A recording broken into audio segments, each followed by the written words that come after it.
great 1974 film The Godfather 2. There's a scene about halfway through where Hyman Roth and Michael Corleone and all the American gangsters are gathered on a patio in Havana. And it's Hyman Roth's 67th birthday. And he's giving a slice of the cake each gangster. He's got Louis from Chicago, you run the Copacabana. Frankie, you get the prostitutes. He's dividing up the island among all the American gangsters. And appropriately enough, the birthday cake has the outline of Cuba on it. So he's giving him a slice of Cuba. And while Hyman Roth is doing this, he says, "Isn't it great to be in a country with a government that respects private enterprise?" And that's how media policies have been done in the United States for the past 50 years. It is increasing in the last 20 years. Extraordinarily powerful lobbyists duke it out behind closed doors for the biggest slice of the cake. The public knows nothing about it, it doesn't participate.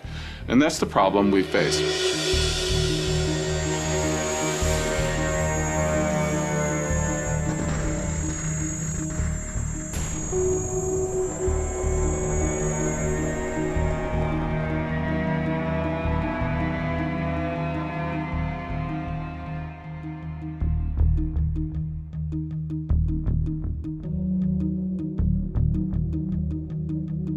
Media is the nervous system of a democracy. If it's not functioning well, the democracy can't function. We're heading toward an election where most people are never going to be in a room with Kerry or Bush. What they learn about the candidates will be what the media shows them or tells them, decides not to show, not to tell.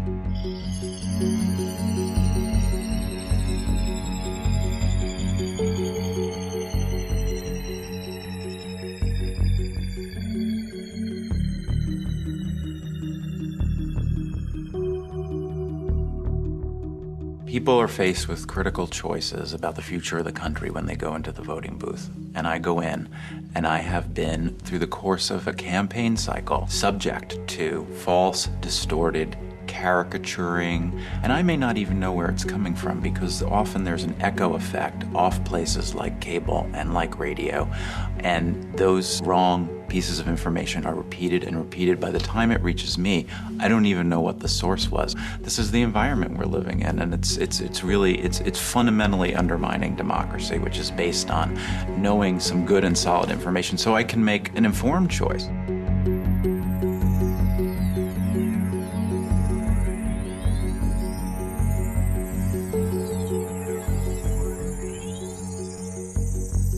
You see the properties Rupert Murdoch owns around the world, the strong conservative point of view that those properties often reflect. It's different than ABC or CBS or NBC. Sure, they reflect a point of view, but not nearly as strong and not nearly as consistently from one ideological perspective.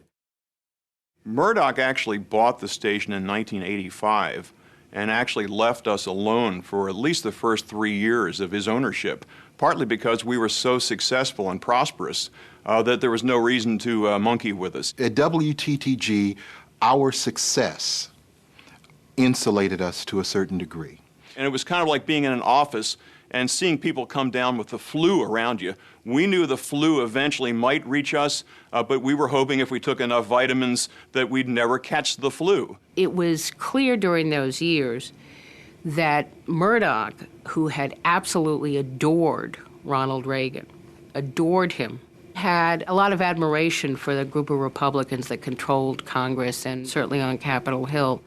We received an order from one of Murdoch's apparatchiks, if you will, that we should cut away from our newscast and start carrying a fawning tribute to Ronald Reagan that was airing at the Republican convention. We were stunned because up until that point we were allowed to do legitimate news, and suddenly we were ordered from the top to carry propaganda, carry Republican right-wing propaganda. There was a cultural underpinning to what Murdoch wanted. Race issues, AIDS. I constantly remember complaints that there was too much being done on AIDS. He also couldn't stand the Kennedys.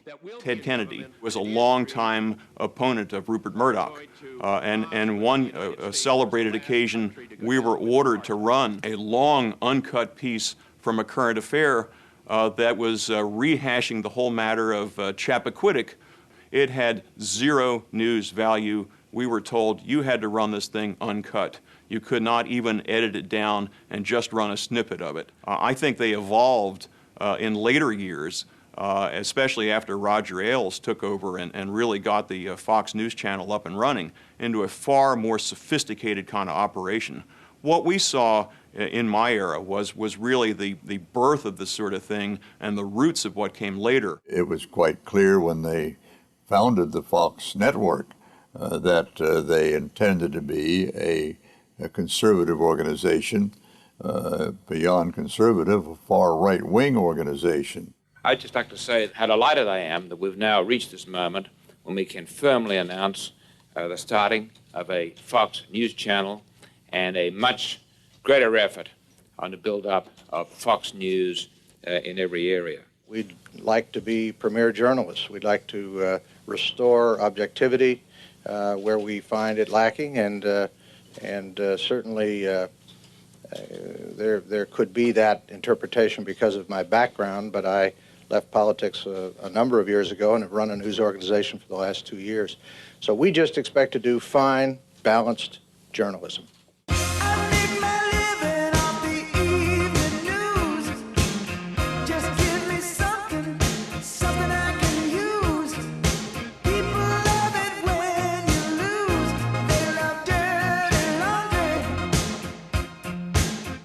I was a Fox employee for 3 years. I worked in news. On air or behind the camera? I'd rather not answer that. I think I'd rather keep myself anonymous. You'll disguise my voice, right? Yeah, I've heard directly from folks, both as correspondents and as bookers, who've expressed very great reservations, almost as if they're being monitored by a Stalinist system, afraid to be seen talking to the wrong person or having the wrong kind of email exchange. You're either one of us or one of them. And in leaving Fox News, for example, there were a number of people at the organization, the head of the organization, tried to ruin my career simply because I was leaving, because I didn't leave on their terms, because I refused to sign a confidentiality agreement. That was another reason for them to try to keep me from getting my next job.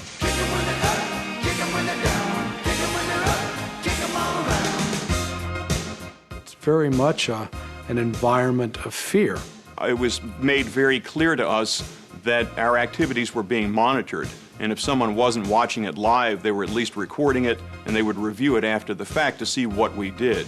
We weren't necessarily, as it was told to us, a news-gathering organization so much as we were a proponent of a point of view. Fox has already been successful in sort of branding me as somebody who can't be trusted, and as a result, I'm already sort of on thin ice regarding my current employer.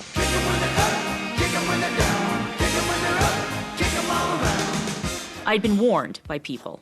There were a number of people who pulled me inside and said, look, you know, I don't know. I mean, I know that you want to work and I know that you need a job, but you might want to think twice about taking this job because really it is a very conservative news network. Now that I've learned comedy writing at Fox News Channel, I guess I should be doing stand-up in the clubs. I think that if you don't go along with the mindset of the hierarchy in New York, if you challenge them on their attitudes about things, your history.